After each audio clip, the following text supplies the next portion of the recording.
Heavy machinery in the agricultural sector generates 10% of all greenhouse gas emissions in the United States. Enter Monarch Tractor.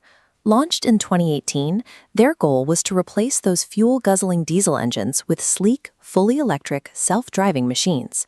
They possessed an elite Silicon Valley pedigree, founded by a team that included a former Tesla executive and Carlo Mondavi of the famous winemaking family. Monarch raised $251 million from high-profile investors. Monarch represented a specific blueprint for fixing an industrial climate problem, well-funded, highly engineered, and aggressively positioned to disrupt the market. Then, the momentum stopped. In recent months, Monarch began laying off its staff and abandoned the physical manufacturing of its own tractors. To stay afloat, the startup quietly pivoted, selling its self-driving technology to a large legacy equipment manufacturer. While the world requires zero-emission solutions for agriculture, the most promising, heavily funded startup in the space hit a wall. Writing self-driving algorithms is difficult, but code scales easily. Building heavy machinery requires physical supply chains, the exact friction point that broke Monarch's momentum. In hardware, companies face the valley of death.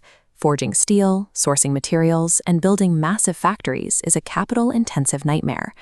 Surviving this scaling phase requires continuous injections of external venture capital over many years, long before a single tractor rolls off the assembly line. Monarch ran into these scaling challenges at the exact moment the macroeconomic environment for hardware startups underwent a sharp transition. Physical climate tech startups are fragile because their survival depends entirely on continuous funding cycles that they cannot control. This chart tracks venture capital for agriculture clean tech, which dropped to $1.3 billion last year, one-third of 2022 levels.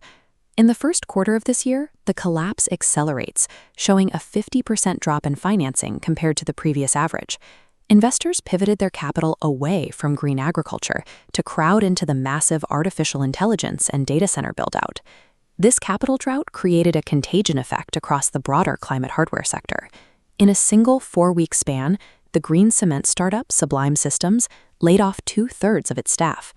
During that same window, the battery recycler Ascend Elements filed for bankruptcy. Investors moved away from the slow, expensive reality of green physical infrastructure to chase the rapid, software-driven returns of the AI boom. The legacy giant that scooped up Monarch's autonomous technology was the industrial equipment manufacturer Caterpillar Inc. While Monarch struggled to build a new physical supply chain from scratch, Caterpillar was already operating a global business with a $369 billion valuation. Caterpillar already possessed the manufacturing capability. It acquired Monarch specifically for the self-driving software to upgrade its existing fleet. Writing the code to automate an industry is achievable. Possessing the global manufacturing infrastructure to scale it remains the primary barrier to entry.